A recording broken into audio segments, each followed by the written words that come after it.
time. Look at these flowers. It is time to harvest some marigolds. Hello friends, and welcome back to my channel. For those of you who are new here, I'm Laura, and today I am going to show you how to dye wool yarn naturally using marigolds. So I picked these from my garden early this morning, and I left them outside until just after lunchtime so that all of the bugs and spiders that are inevitably all over plants from my garden had the chance to get off of the flowers, but now it's too late. We're getting started. So if you want to learn how to dye wool with marigold flowers, fresh flowers, at the end of summer, it smells so good. I'm hoping for a yellow gold. If you're interested, keep watching.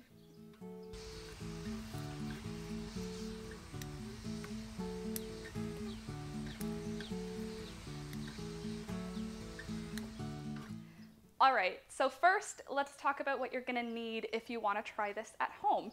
You're gonna need some marigolds. I've got probably 5 cups, but it doesn't really matter. Whatever you can collect, it's all gonna make a color anyway, so whatever you can collect is gonna be great. If you can only get your hands on dried ones, that's all right too. You just probably won't get the exact same color, but it'll be the same sort of idea. You're also going to need some yarn. I am using this merino style DK weight wool from Knit Picks.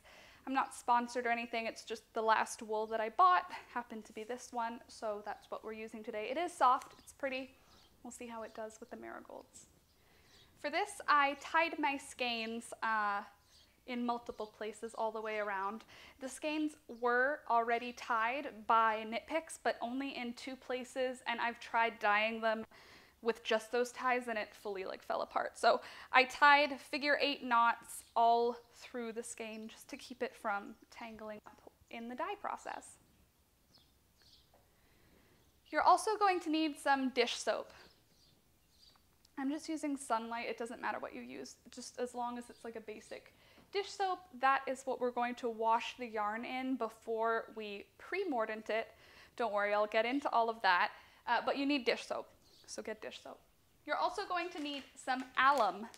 So potassium aluminum sulfate, it's a pickling salt. You can buy it in the grocery store. I got mine on Amazon just because it comes in a bigger quantity for cheaper. But you can get it in the pickling section in a smaller thing. Do you like this bowl, by the way?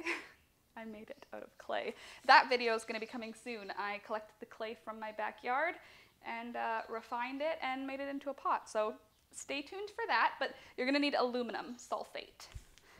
Alum sulfate. Potassium aluminum sulfate. You're also going to need some cream of tartar. This powder helps soften the yarn. The alum powder kind of roughs the yarn up in order to allow it to accept the dye. This just kind of counteracts that and allows it to soften a bit. After that, you're also going to need measuring cups. I kind of treat it more like an art than a science, but there are recipes online that are super precise. I'm just going with a few handfuls of flour and probably about a couple of tablespoons of the alum, but measuring cups.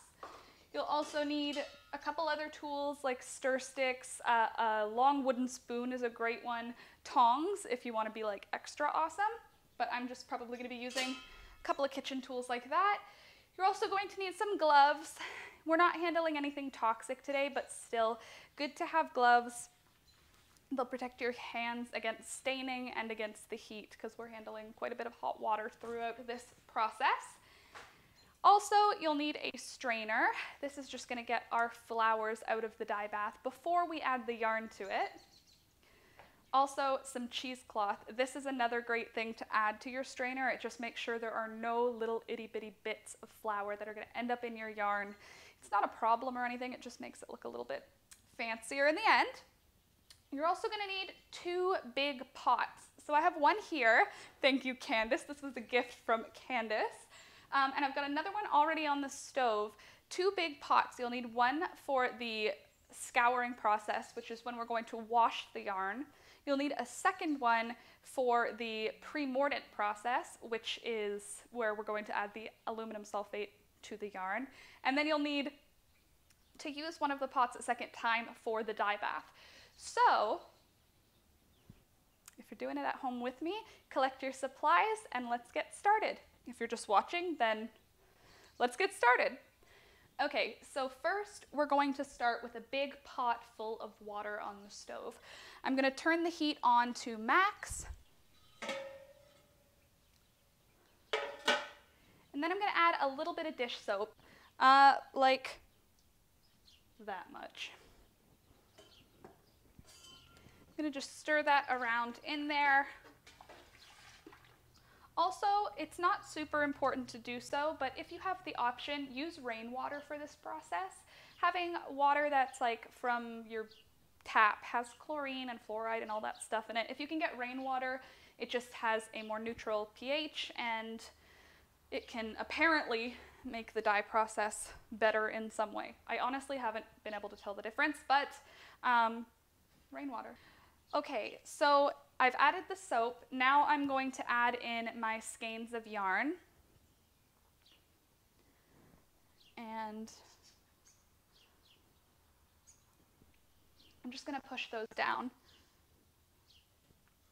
All right, those are in the water now. I'm going to add the lid back on. And I'm going to let that heat up just below a simmer, and then I'm going to turn the heat all the way down to low. I don't want to cook the yarn, I just want to heat it up with the soap in order to allow all of the lanolin, the oil that's inside of the wool, to leach out.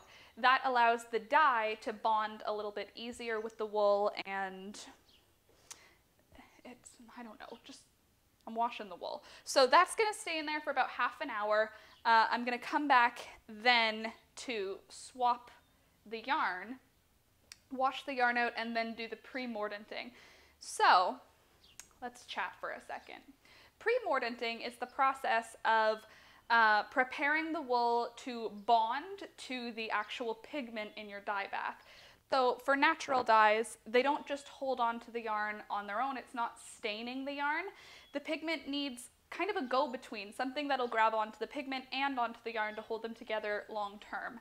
So that's what the alum does. It roughs up the fiber and it makes it ready to bond to the actual color pigments. But before that we have to do the scouring, which is the washing. So while we wait for the scouring process to occur, let's make the dye bath. Okay. Let me show you this up close. Isn't that neat?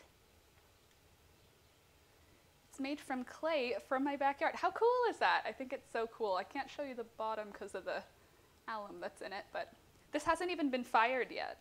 I'm going to put it in the fire outside to see what happens. That's just the first process.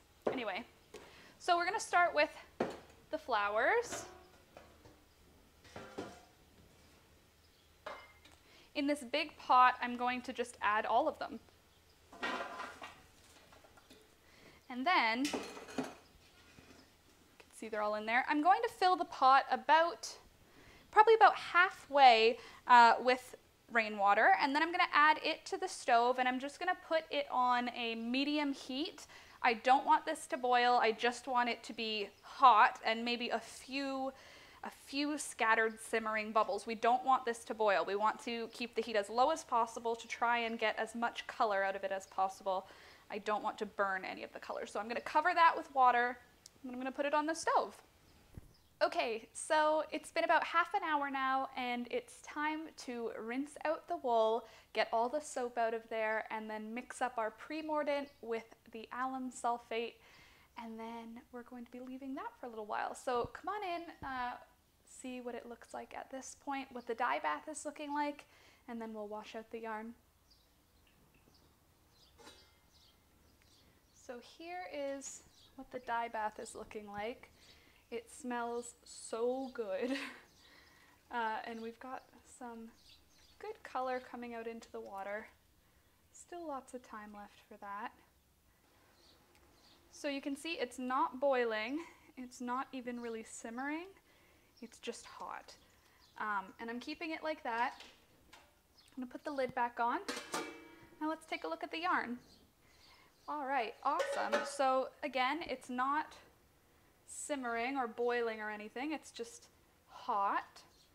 And the water has become cloudy. It was clearer.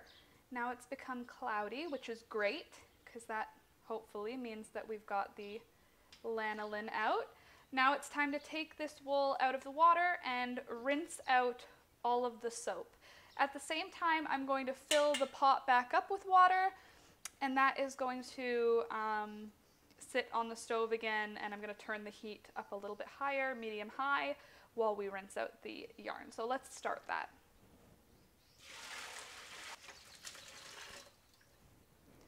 So I'm just going to go fill this up, back up with water. So at this point, I'm going to put on gloves. This yarn is pretty hot. I don't want to burn myself, but I do want to rinse out as much of the soap as possible. And I'm just going to do that now. Okay, so now the water is running clear. I'm just going to stretch out those skeins so that they're nice and straight again.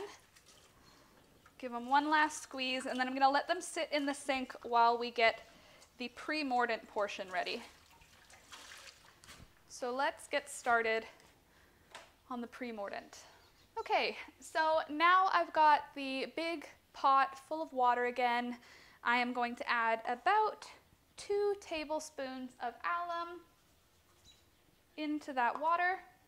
And I'm also going to add just a little bit, probably half a teaspoon of my cream of tartar powder. All right. Then I'll just mix that in. And since that is already on the stove, it dissolved in there really quickly, and now I'm going to add my yarn. And there we go. So now that the alum, cream of tartar, and yarn are all in that water, we're going to leave it in there on a medium heat. I don't want it to boil. I just want to bring it up to, again, just below a simmer. And I'm going to keep it at that heat nice and hot, the occasional bubble, for about an hour. The dye bath is going to sit that whole time in the heat. After an hour, I might leave it a little longer than an hour just because I want the dye bath to sit in there a little longer, but in about an hour, I will come back to wash out the yarn, to wash all of the alum out of there, all of the excess alum, and then it's going to be time to dye our yarn. So I'll see you in an hour, hour and a half. Maximum, I'll see you in 2 hours, but mordanting is done.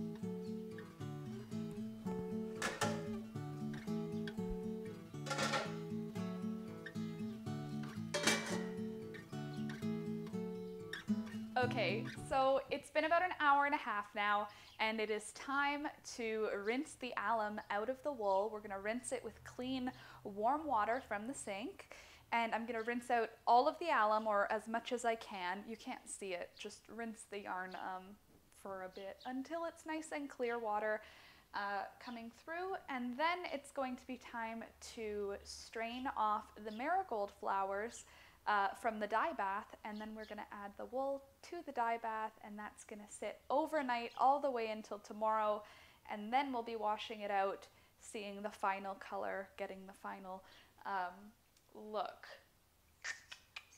I think I want to do a little bit of color modifying with iron, but I don't know if I'm going to do that until tomorrow, and I'm definitely not doing it to both skeins. So let's start with washing out the yarn.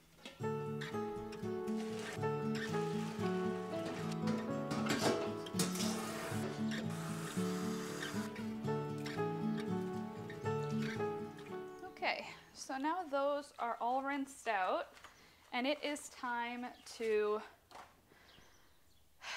filter out the flowers. So let's do that. Okay, so we're going to use this silver pot as the dye bath, just because I like it better.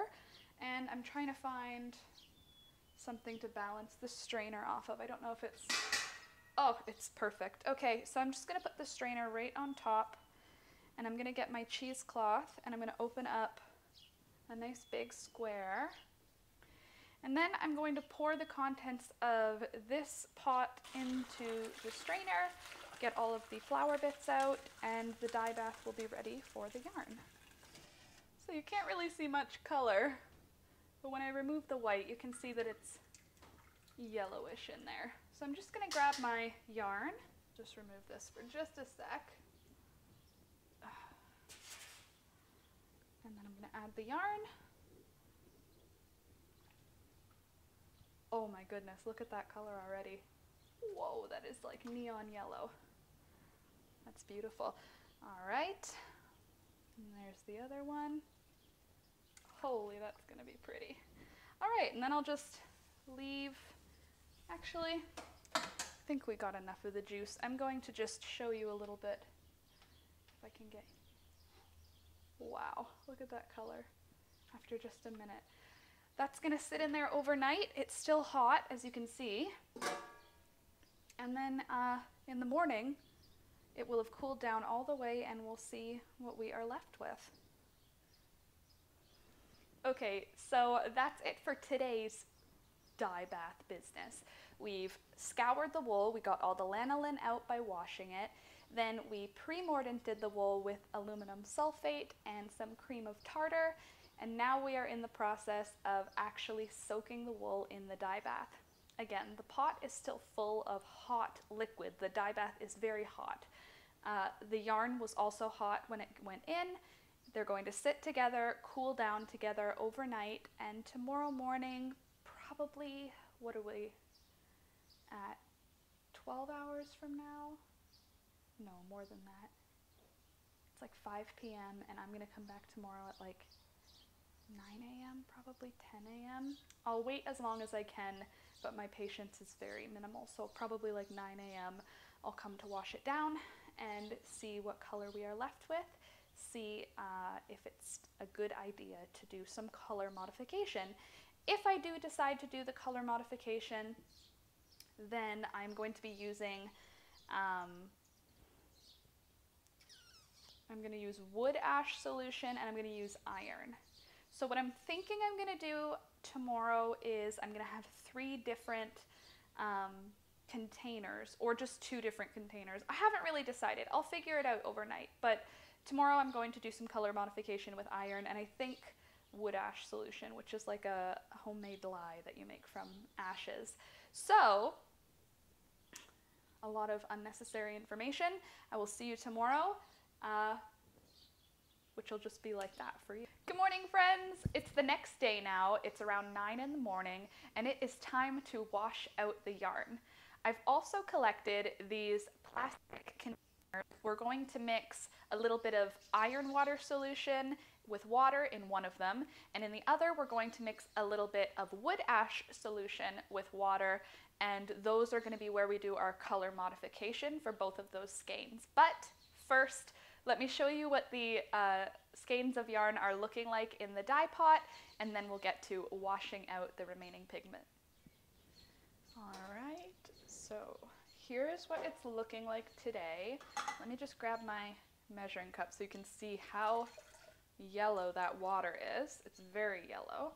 And the yarn itself is also, it's this very bright, it's like, it's almost green. It's so gold. Does that even make sense? So let's get these washed out now.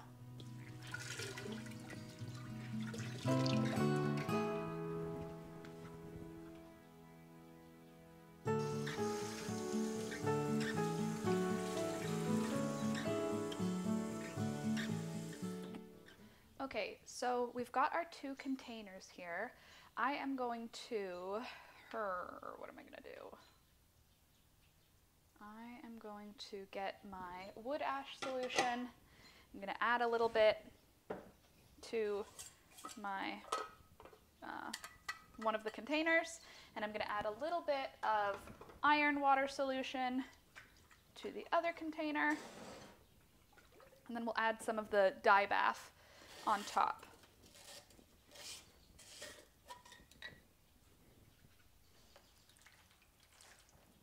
All right, and then in the other one we'll do that.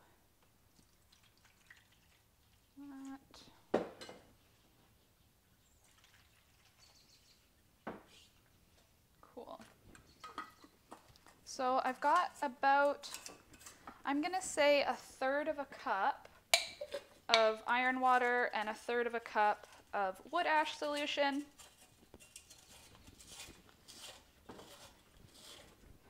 And we'll just leave those next to their respective plastic containers.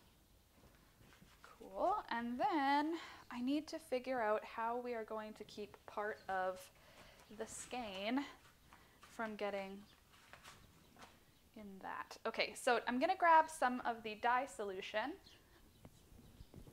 or sorry, some of the dye bath. I'm going to just add it to the wood ash solution. I'm going to do this for comparison as well. Well, that's not going to work, is it? Just so you can see how the color shifts. You can see how much brighter the yellow gets in the wood ash solution as opposed to the regular. I'm thinking we're going to get some dark, dark, dark color with the iron.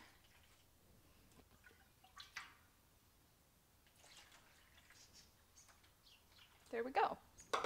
So you can see the wood ash solution has brightened up the color. This is the color on its own. This is the color plus the iron water. So I'm thinking we're going to do green and bright yellow as our color modification. The only thing we've got left to do is figure out how to get those skeins only partially dyed. Okay, so I've got some string. I'm just going to loop it through one of the handles on the cupboard above where the yarn is going to be hanging. Comme ça. And then I am going to have the skein folded in half, like that, so that we're only dyeing portions of it, not the whole thing. And then I'm going to just sort of figure out the height by dropping parts of it in.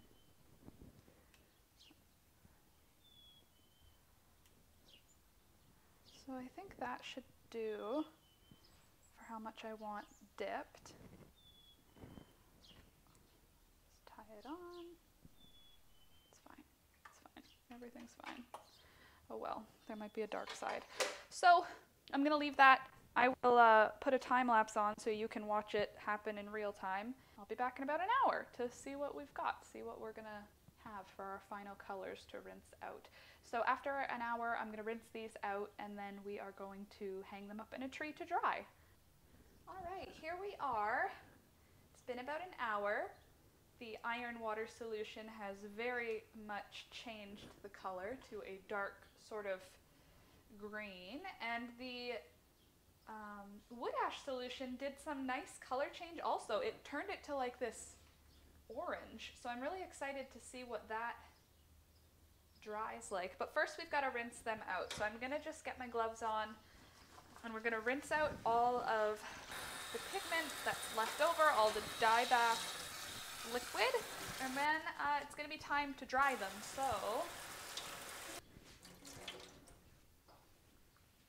all right, so let's go outside and hang these up to dry. You want to see the yarn I made? Look. Hi girls. Hello Violet. Hi Poppy. Just taking a dust bath, Diane. We added new straw yesterday. Anyway, let's go hang up this yarn. Okay, so here's the yarn. I am just gonna put it here. Oh, the sun is bright. Just gonna lay it over a branch.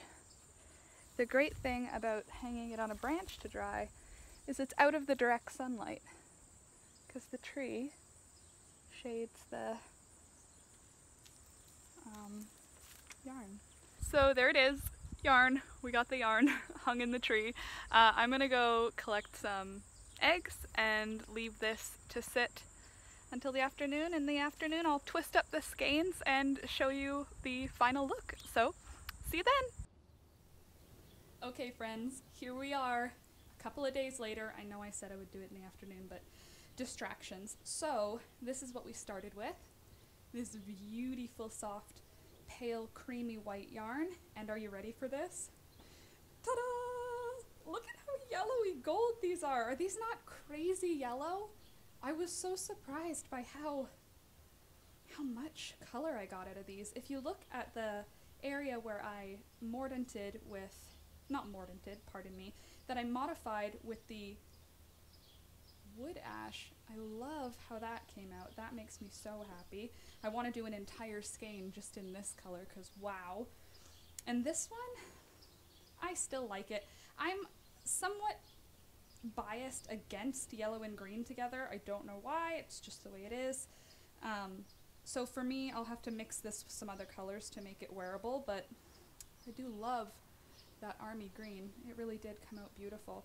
And something I like on the orange, I tied the string a little tighter so there's a spot with like that creamy white. I think these would go great together in a project just because they've got that whole autumn vibe. Isn't that beautiful?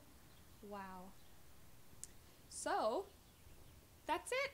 That's the whole thing. What do you think of this natural dye project? I think it came out so beautiful. Love the autumn colors.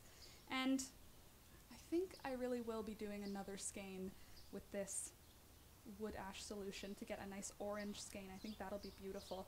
So I really do hope you liked the video. If you did, leave a like, down this way.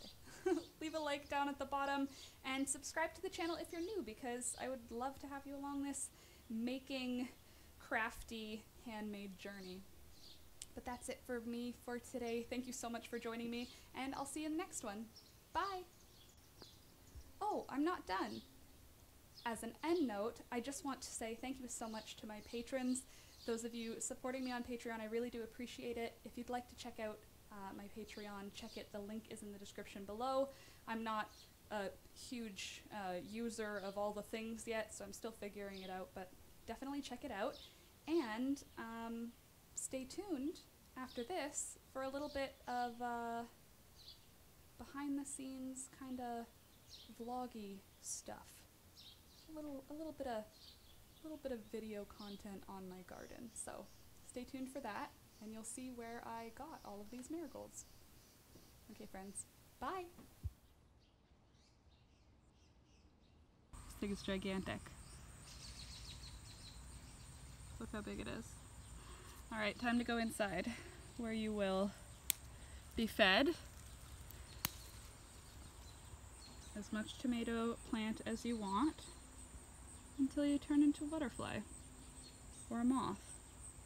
We're gonna find out. I know you're a hornworm, but like, whoa. Let's find you a terrarium. So I've got lots of tomatoes. Some of them are tied up. Actually, let me just pick some while we're here too. I picked them like before they're all the way red because we have a bunny rabbit. I have a big zucchini there on the ground. I am leaving it. I'm trying to have it grow as big as possible because that one I'm going to give to the chickens. I did want to collect my chamomile today too, so that might happen. Anyway, yeah, tomatoes, cherry tomatoes. I have green beans and yellow beans. And then I have lots of hot peppers. I've got Swiss chard in here, lots more marigolds. Got chocolate mint over there, butternut squash right here. A couple of types of basil, more marigolds, more kale, more marigolds. This one's got bees on it, which makes me happy.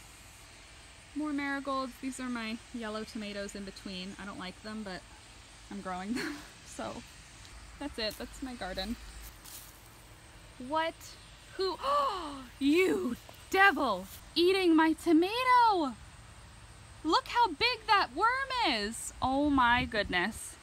I actually only noticed it because of these poops on the ground. Look at that poop. That came out of a caterpillar. Okay, here's the question. Are you going to be fed to my chickens, or am I going to have you turn into a butterfly in one of my terrariums?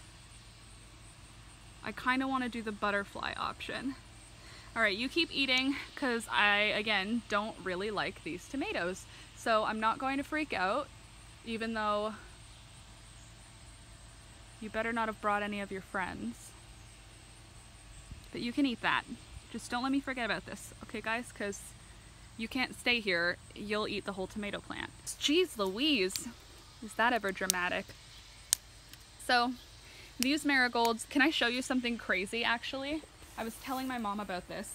See this bush of marigolds? Look at all the flowers on it. This one over here, look at all the flowers on it. These were from my mom. They were single plants. Like, that's just one plant. There's not a bunch. That's one, this whole thing is just one plant. And she gave me 4.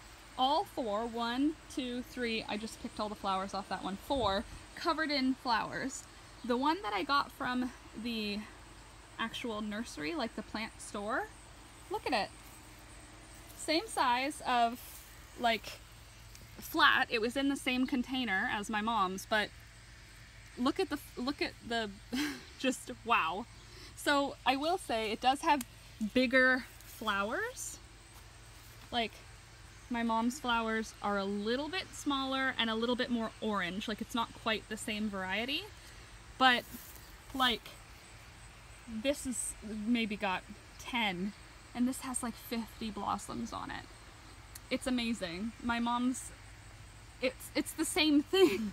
They came from the same thing, but my mom's has like green witch love in it, and I guess the nursery didn't give as much green witch love.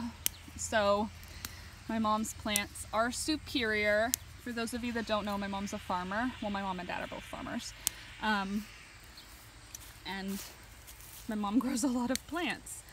And her marigolds are thebomb.com. So are her zucchini. This zucchini was from my mom too. And most of my tomatoes. I didn't start any seeds because I'm not that person. Oh my gosh, if you've never smelled marigolds, when you handle them like this, the smell they give. Okay, all right, I'm gonna let you go. It smells so good. I'll see you in a little bit.